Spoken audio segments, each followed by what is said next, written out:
Gimana sih caranya mendapatkan ribuan follower Instagram secara organik dan konsisten di tahun 2020 ini? Dan sebetulnya itulah yang akan kita bahas dalam video kali ini.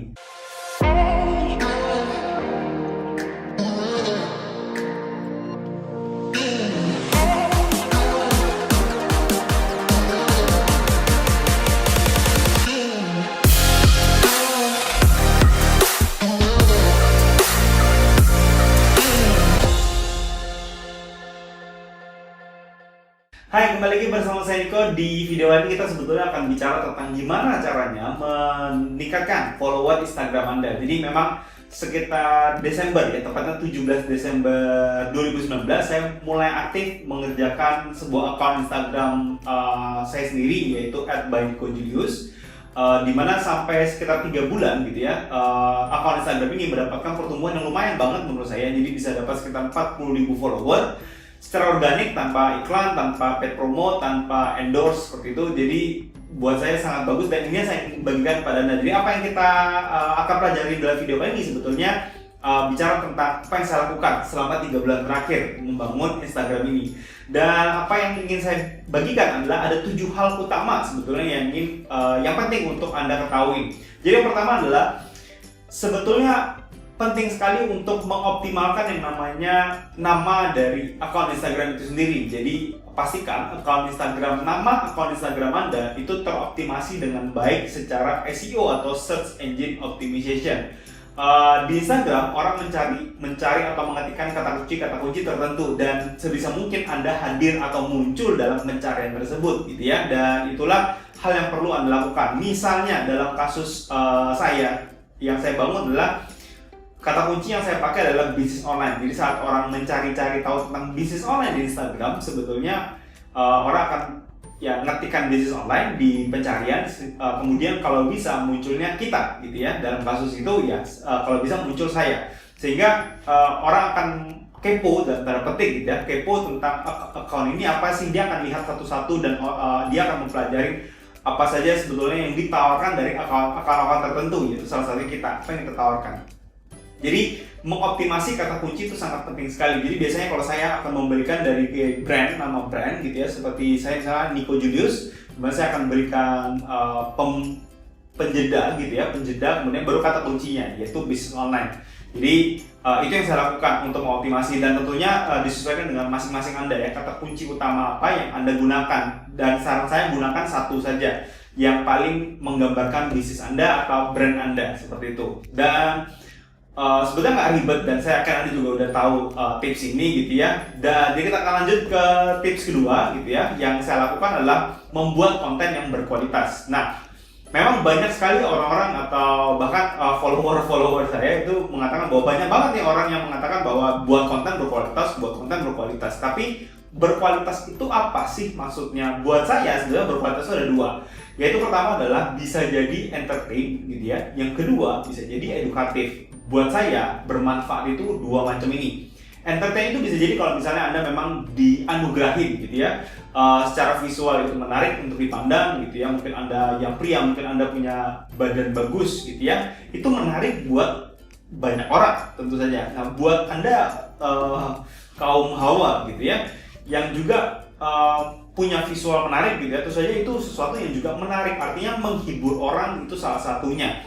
Kemudian kalau memang Anda punya talent gitu ya, Anda punya kemampuan untuk membuat sesuatu yang unik gitu, yang lucu, itu juga sesuatu yang menghibur gitu ya. Atau yang kedua, karena saya juga nggak terlalu bisa keduanya gitu ya, saya lebih memilih untuk edukatif. Jadi edukatif sendiri banyak sekali jenisnya atau bentuknya, dan disesuaikan dengan bisnis Anda tentunya. Jadi brand apa yang atau image atau gambar seperti apa Anda ingin muncul di benak followers atau calon ideal pembeli atau buyer Anda, seperti itu. Jadi apa yang saya lakukan adalah mengedukasi orang tentang digital marketing, karena itulah yang saya lakukan selama ini gitu ya.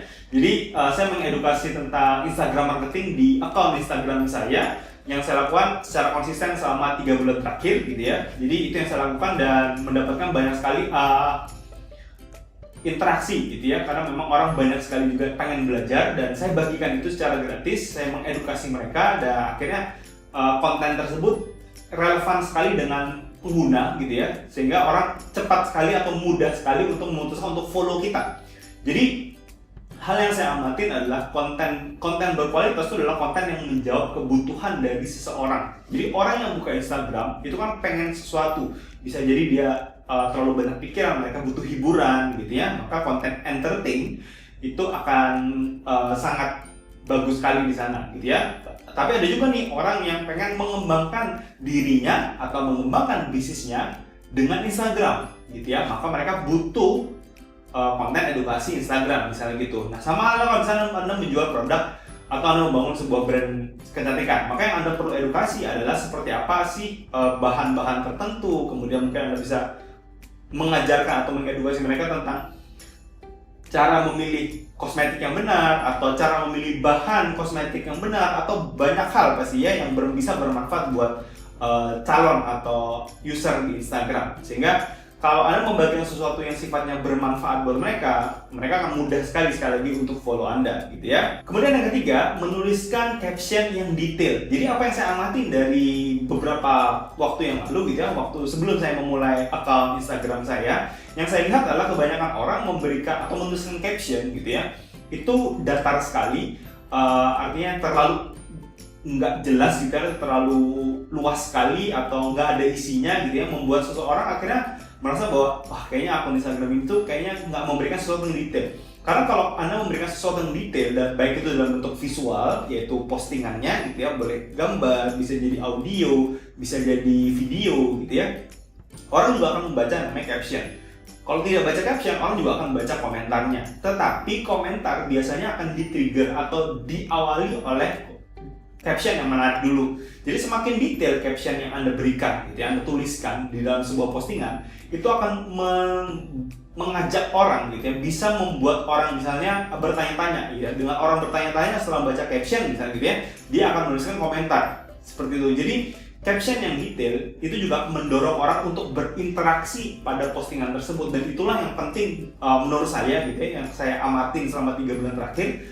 Itu yang penting untuk didapatkan dari sebuah postingan Instagram, sehingga dia bisa nge-reach atau menjangkau banyak orang, dan juga semakin besar jangkauannya, semakin besar juga potensi Anda bisa mendapatkan follower yang banyak. Jadi Anda harus paham bahwa ya itulah salah satu fungsi dari caption adalah membantu untuk meningkatkan interaksi dari setiap postingan. Selanjutnya yang keempat, kita akan bicara tentang Anda wajib memahami gitu ya, cara menggunakan hashtag yang tepat. Nah, cara menggunakan hashtag yang tepat sendiri, yang saya lihat adalah kebanyakan orang melakukan copy paste dari hashtag-hashtag yang orang gunakan, atau misalnya meng-copy paste hashtag-hashtag yang ada di top post. Apakah salah? Jawabannya tidak sepenuhnya salah gitu ya. Memang itu baik untuk dilakukan saat Anda belajar. Tetapi kalau Anda hanya copy paste saja tanpa mempelajari apa maksud dibalik cara Anda copy paste hashtag tersebut, ya Anda akan susah sekali berkembang. Apa yang saya maksud dengan hal ini?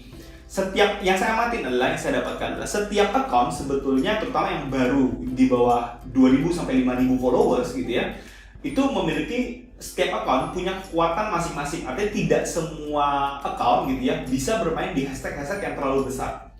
Atau misalnya hashtag yang Anda pakai semuanya ternyata hashtag yang jumlah postingan besar sekali. Untuk akun yang kecil akan susah sekali untuk bisa masuk ke top post. Sehingga kalau Anda tidak masuk ke top post, posting Anda jangkauannya akan rendah, pasti interaksinya rendah, dan Anda nggak susah dapat followers. Itu udah pasti paketnya, satu paket gitu ya. Jadi apa yang harus Anda pahamin adalah Anda harus menggunakan hashtag yang tepat. Itu satu, Anda harus menggunakan hashtag yang relevan gitu ya. Relevan dengan mana? Relevan dengan postingan itu sendiri. Karena setiap post pasti berbeda, maka pasti setiap post memiliki hashtag masing-masing. Itu yang penting. Kemudian yang kedua, Anda harus menggunakan hashtag-hashtag yang sesuai dengan kapasitas atau kemampuan atau kekuatan dari akun tersebut. Cara paling mudah yang saya banyak sering berikan tips kepada orang-orang yang follow saya gitu ya, juga banyak bertanya seperti apa pakai riset gitu ya. Anda bisa mencari hashtag yang komposisi postingannya mulai dari 5.000 sampai 20.000 dulu. Jadi jangan pakai yang terlalu besar gitu ya. Boleh, biasanya saya akan sarankan misalnya 15 hashtag, Anda cari yang di bawah 5.000 sampai 10.000 misalnya gitu, atau 20.000 5.000 sampai 20.000. Kemudian 5 hashtag, jadi ada 15 hashtag tadi ya, 15 hashtag di 5.000 sampai 20.000, kemudian 20.000 sampai 50.000 itu 5 hashtag. Jadi Anda pakai total 20 hashtag. Boleh Anda juga pakai 25, artinya 5-nya lagi ya, berarti 15 banding 10. Jadi 15 hashtag yang 20.000 ke bawah tapi tidak boleh di bawah 5.000, jadi 5.000 sampai 20.000, 15 hashtag. Kemudian di atas 20.000 sampai 50.000 Anda bisa pakai 5 atau 10 hashtag, itu terserah Anda. Jadi itu yang saya sarankan, artinya Anda bermain dulu di hashtag yang kecil. Karena apa yang saya amati adalah percuma juga kalau Anda menggunakan hashtag yang banyak gitu ya, tapi Anda tidak mendapatkan impresi sama sekali. Artinya Anda nggak akan muncul Anda tidak mendapatkan impresi apapun, walaupun Anda pakai hashtag-hashtag besar. Daripada itu, mending Anda pakai hashtag yang kecil, tapi Anda pasti dapat impresi, walaupun kecil mungkin. Seperti itu. Jadi poinnya adalah setiap effort yang Anda lakukan di awal Anda membangun sebuah account Instagram gitu ya, itu berdampak. Walaupun dampaknya kecil, tapi saat diakumulasikan, dia akan besar juga daripada Anda melakukan sebuah effort ya, Anda pakai hashtag yang terlalu besar, Anda nggak dapat impresi sama sekali. Jadi percuma, daripada seperti itu, yang penting Anda dapat impresi kecil tapi dapat impresi, ketimbang tidak dapat impresi sama sekali. Jadi seperti itu cara pakai hashtag gitu ya. Nah kemudian yang kelima, tidak cuma sekedar Anda harus pakai hashtag yang tepat, tapi Anda tidak boleh juga memakai hashtag yang berulang-ulang. Jadi apa yang saya juga dapatkan gitu ya, memakai hashtag yang berulang-ulang gitu ya, atau mayoritas kebanyakan berulang-ulang. Mayoritas itu berapa? Mungkin 75 sampai 80% hashtag yang sama di setiap postingan Anda. Itu memberikan sinyal kepada Instagram bahwa Anda itu agak spam gitu ya, melakukan spam kepada Instagram pasti dan kepada usernya. Jadi Anda memberitahukan postingan itu untuk memaksakan setiap konten Anda tuh masuk di postingan yang sama atau grup hashtag yang sama terus, padahal Instagram juga tahu bahwa setiap postingan itu pasti berbeda dan relevansinya juga berbeda pastinya. Maka Anda jangan menggunakan hashtag yang berulang-ulang. Jadi saran saya, Anda bisa mengumpulkan 5 grup hashtag ya, satu grup hashtag itu berisi 20 sampai 25 hashtag seperti yang saya bilang sebelumnya. Jadi Anda kumpulkan 5 grup hashtag, kemudian Anda bisa pakai secara rotating atau bersiklus gitu ya. Jadi postingan pertama pakai grup hashtag pertama, kedua, ketiga, 4, 5, kemudian balik satu lagi, 2, 3 dan seterusnya. Jadi Anda bisa menggunakan seperti itu. Yang penting hashtag itu jangan dipakai berulang-ulang, terutama secara mayoritas gitu ya. Apalagi kalau semuanya sama persis, itu nggak boleh.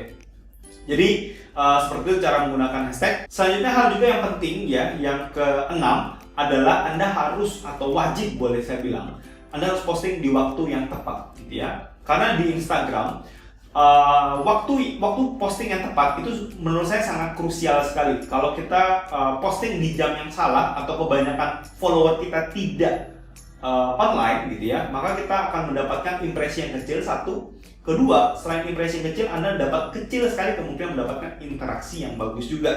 Karena semakin banyak orang yang online saat itu, Instagram bisa memberikan atau menampilkan postingan kita ke lebih banyak follower kita. Seperti itu.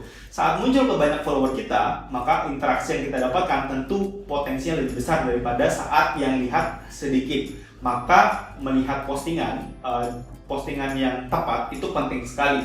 Dan gimana cara menentukan postingan yang kapan waktu yang tepat gitu ya? Kalau misalnya Anda punya 100 follower, Anda bisa membuat akun Anda menjadi akun bisnis dan Anda bisa mendapatkan insight atau membaca atau mendapatkan feature analitik gitu ya. Anda bisa lihat di sana. Tapi kalau misalnya Anda belum punya analitik gitu ya, maka Anda bisa mengira-ngira. Misalnya menurut Anda, misalnya siapa target utama Anda di Instagram. Jadi Anda bayangkan dulu gitu ya. Setelah Anda bayangkan, kira-kira kapan sih waktu yang tepat atau kapan mereka online, seperti itu, online di Instagram maksud saya. Karena setiap orang atau setiap target market pasti berbeda. Misalnya, kalau misalnya target Anda adalah ibu-ibu misalnya gitu ya. Nah, ibu-ibu buka Instagram kapan? Kan tidak mungkin pagi, karena pagi mungkin mereka sibuk untuk ngurusin anaknya, nyiapin bekal, ke pasar, masak dan lain-lain. Mereka mungkin bukanya jam 9, jam 10 misalnya seperti itu. Nah, kebalikannya saat kalau misalnya target Anda misalnya orang kerja.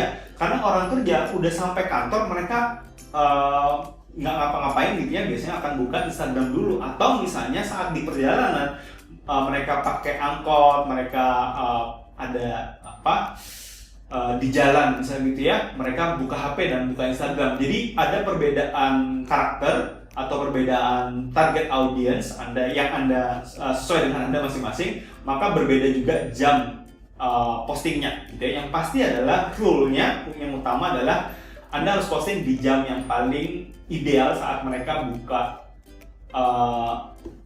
Instagram. Jadi itu yang paling penting. Dan yang ketujuh sebetulnya yang juga tidak kalah penting dan menurut saya ini adalah salah satu hal yang paling membuat saya bertumbuh dengan cepat adalah saya sangat aktif sekali membangun namanya networking dan juga membangun interaksi baik itu ke non-follower dan juga ke followers gitu ya. Jadi buat orang yang non-followers gitu ya, biasanya saya akan mencari atau mengumpulkan beberapa hashtag yang saya ikutin atau yang seniche dengan atau mirip atau yang biasa saya gunakan. Saya akan melihat beberapa orang gitu ya, siapa saja yang posting misalnya di sana. Kemudian saya akan mulai berinteraksi dengan mereka, kenalan gitu ya, ngajak DM. Kemudian saya mungkin akan nge-share postingan mereka, saya akan promosikan postingan mereka di follower saya, berharap mereka mau membangun relasi sama kita, berkenalan gitu ya. Semakin berkenalan, semakin banyak Anda punya network, semakin luas networking Anda, maka orang akan banyak sekali juga memberikan atau ya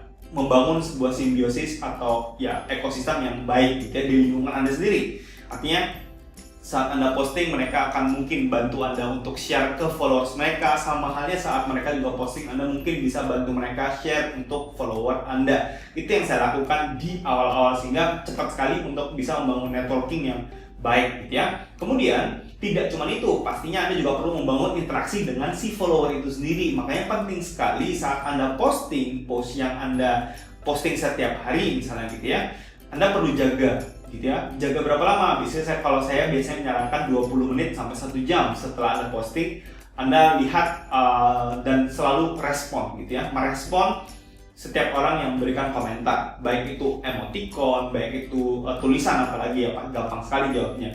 Kenapa saya bilang? Karena Instagram itu menghitung namanya interaksi atau engagement rate gitu, kalau kita biasa sebut gitu ya. Dan interaksi itu kalau misalnya ada satu orang berinteraksi saat kita menjawab, maka interaksinya 2. Nah sekarang coba Anda bayangkan kalau misalnya yang berinteraksi saat itu ada 50.